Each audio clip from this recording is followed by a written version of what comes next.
4.0 में आप सभी का स्वागत है। मैं हूं आपके साथ पूर्णिमा मिश्रा। मेरे साथ मौजूद हैं आयुष, शिखा और विवेक। पहलगाम आतंकी हमले के बाद जहां पर भारत में मौजूद पाकिस्तानियों को 48 घंटे में भारत छोड़ना है, वहीं दूसरी तरफ भारत ने अब पाकिस्तान के यूट्यूब चैनल्स पर भी स्ट्राइक कर दी है, डिजिटल स्ट्राइक की है। भारत सरकार ने आज 16 पाकिस्तानी यूट्यूब चैनल्स पर बैन लगा दिया, जिसमें cricketer Shoaib Akhtar, Dawn news, Samaa TV और साथ ही जियो न्यूज भी शामिल है।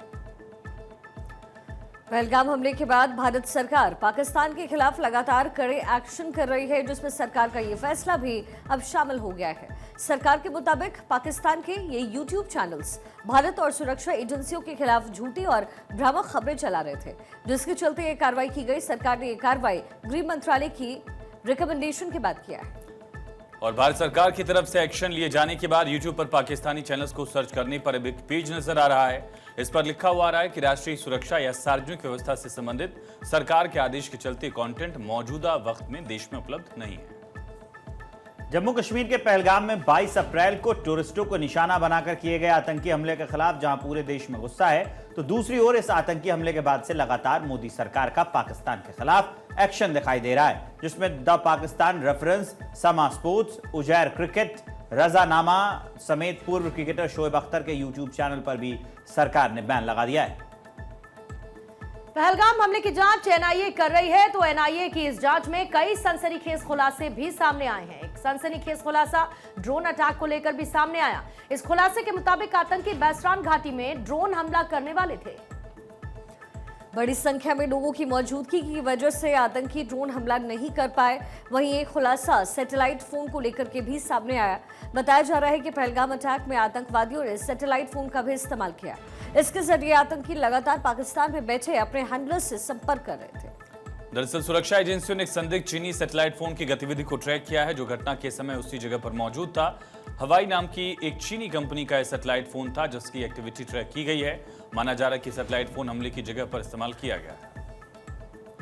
हवाई एक चीनी कंपनी है और भारत में इस कंपनी के सैटेलाइट प्रोडक्ट्स बैन हैं। आशंका है कि यह फोन पाकिस्तान या किसी अन्य विदेशी सोर्स से भारत में तस्करी के जरिए लाया गया। बताया यह भी जा रहा है कि कम से कम 10 लोग एनक्रिप्टेड ऐप्स के जरिए हमले के दौरान और उससे पहले अपने हैंडलर से चैटिंग और कॉलिंग कर रहे थे। पहलगाम हमले को लेकर लगातार नए खुलासे हो रहे हैं, जो हैरान करने वाले हैं। जम्मू कश्मीर विधानसभा में आज पहलगाम आतंकी हमले में मारे गए लोगों को श्रद्धांजलि दी गई। इस दौरान जम्मू कश्मीर के सीएम उमर अब्दुल्ला ने पहलगाम आतंकी हमले को लेकर दुख जाहिर किया, तो वहीं उनका गुस्सा भी इस आतंकी हमले को लेकर देखने को मिला है। उमर अब्दुल्ला ने विधानसभा में कहा है कि इस हमले ने जम्मू कश्मीर को अंदर से खोखला कर दिया है। जम्मू कश्मीर के मुख्यमंत्री उमर अब्दुल्ला ने विधानसभा में पहलगाम आतंकी हमले में मारे गए लोगों के प्रति श्रद्धांजलि अर्पित की। साथ ही उनकी आंखों में इस हमले को लेकर के आंसू भी नजर आए। सीएम उमर अब्दुल्ला ने जम्मू कश्मीर की विधानसभा में बोलते हुए कहा कि कोई भी कश्मीरी आतंकी हमले के साथ नहीं है। पहली बार कश्मीर के लोग एकजुट हैं। मुख्यमंत्री उमर अब्दुल्ला ने इस बात का भी दावा किया कि अब कश्मीर में आतंक के खात्मे की शुरुआत हो गई है। सीएम अब्दुल्ला ने कहा कश्मीर की मस्जिदों में आतंकवाद के खिलाफ मौन रखा गया, जो ये बताता है कि इस हमले को लेकर हर कश्मीरी के मन में बेहद दुख है। आतंकियों समेत पाकिस्तान के खिलाफ गुस्सा है। सीएम उमर अब्दुल्ला इस हमले को लेकर पूरी तरह से भावुक दिखे। उन्होंने इस बात को भी जाहिर किया कि उनके पास शब्द नहीं है कि वो किस तरह से मृतकों के परिजनों से माफी मांगे। उन्होंने कहा कि मेजबान होने के नाते पर्यटकों को सुरक्षित वापस भेजना उनका कर्तव्य था, लेकिन वो ऐसा नहीं कर पाए। सीएम अब्दुल्ला ने इसके साथ ही ये भी कहा कि उनके पास माफी मांगने के लिए शब्द नहीं है। क्या हमने उनसे कहा था कि हमारे नाम में आप इन 26 लोगों को कब्र में बंद करके यहां से वापस भेजें? क्या हमारी इसमें कोई मंजूरी थी? क्या यह हमारी इजाजत से हुआ? हम में से कोई इस हमले के साथ नहीं है। इस हमले ने हमें अंदर से खोखला किया। जम्मू कश्मीर के पहलगाम में हुए आतंकी हमले के बाद बॉलीवुड इंडस्ट्री से जुड़े हुए कई बड़े सेलेब्स ने अपने अपकमिंग इवेंट्स और शो को कैंसिल कर दिया, और इसी में पहलगाम हमले से सुपरस्टार सलमान खान भी दुखी हैं। सलमान खान ने आतंकी हमले के बाद ब्रिटेन का अपना आगामी दौरा टाल दिया है।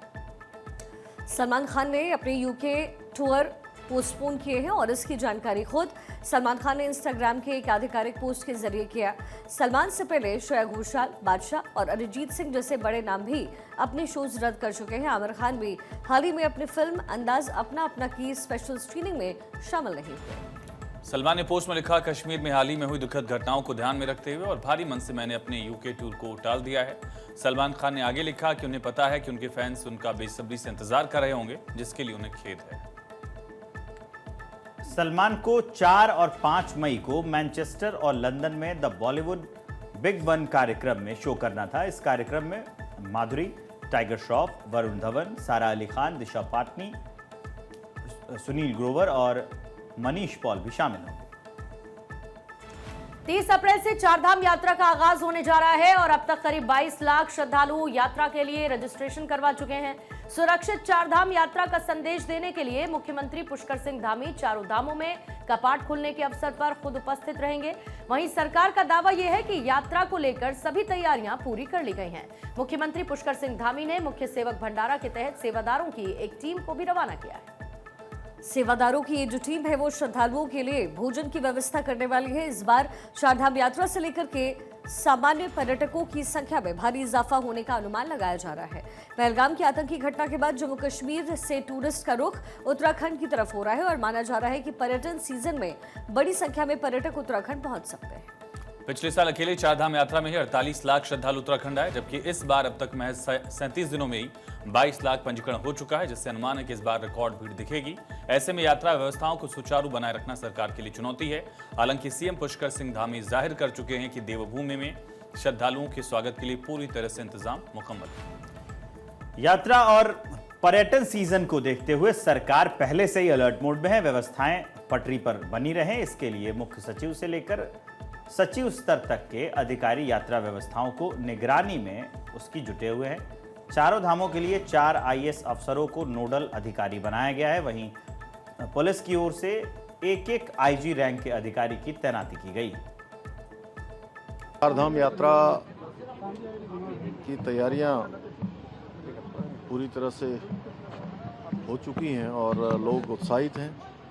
हर साल जो अलग अलग तरीके से सेवा के कार्य करते हैं, चाहे वो भंडारे के रूप में हो, चिकित्सा दल के रूप में हो, अन्य सहायता शिविर हों, यात्रा में सहयोग करने के लिए अनेक स्थानों पर लोग अपने अपने अलग अलग तरीके से काम करते हैं। सभी लोग बहुत उत्साहित हैं और ये एक तरह से बहुत बड़ा मैं कहूँ कि पर्व भी कहिए इसको, और एक तरह से राज्य के लिए एक बहुत लोगों को इसका इंतज़ार रहता है कि चारधाम यात्रा आएगी तो जहां हमारे यात्रा में सहयोग करने वाले स्टेक होल्डर्स, हमारे व्यापारी बंधु, होटलियर्स, हमारे गाइड, टैक्सी वाले, दुकान वाले, व्यापारी, सभी लोगों को इंतजार रहता है। और सिक्योरिटी हम और तेज करने जा रहे हैं। मैं डीजी पुलिस से और गढ़वाल कमिश्नर से हिदायत दे रहा हूं कि काफ़ी और भी जो है सिक्योरिटी को तैनात करें।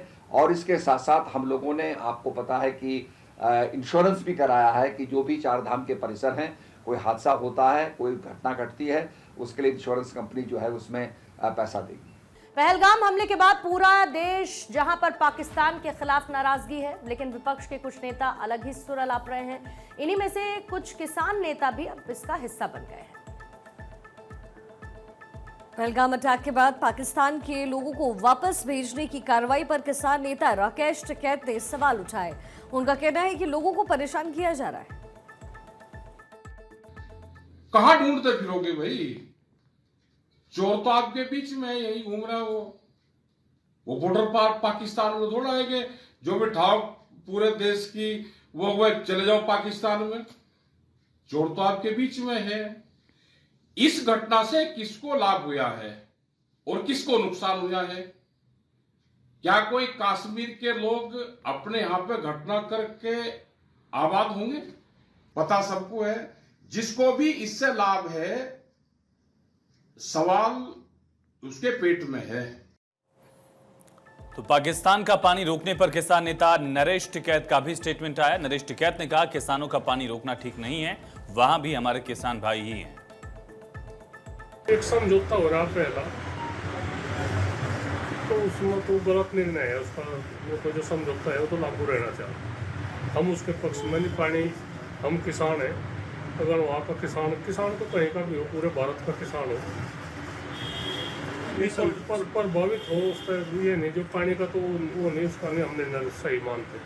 पानी तो चलता रहना चाहिए, पानी बिना तो सब कुछ बेकार हो जाएगा मामला। बीजेपी ने राकेश टिकैत और नरेश टिकैत पर पलटवार किया है। रविशंकर प्रसाद ने कहा कि कुछ लोग पाकिस्तान की भाषा बोल रहे हैं और बाकी लोगों को छूट दे दी गई है कि जो चाहे बोलते रहो। और ये जरा भी सोच नहीं है कि ये सारे वक्तव्य पाकिस्तान में इसका पूरा दुरुपयोग हो रहा है, मीडिया कैंपेन हो रहा है, सोशल मीडिया भरा हुआ है। तो क्या आपके पार्टी के नेता जिस समय देश को एक स्वर में बोलना चाहिए तो जानबूझकर देश को पाकिस्तान की नजरों में और बदनाम करने के लिए बैठे हुए हैं क्या?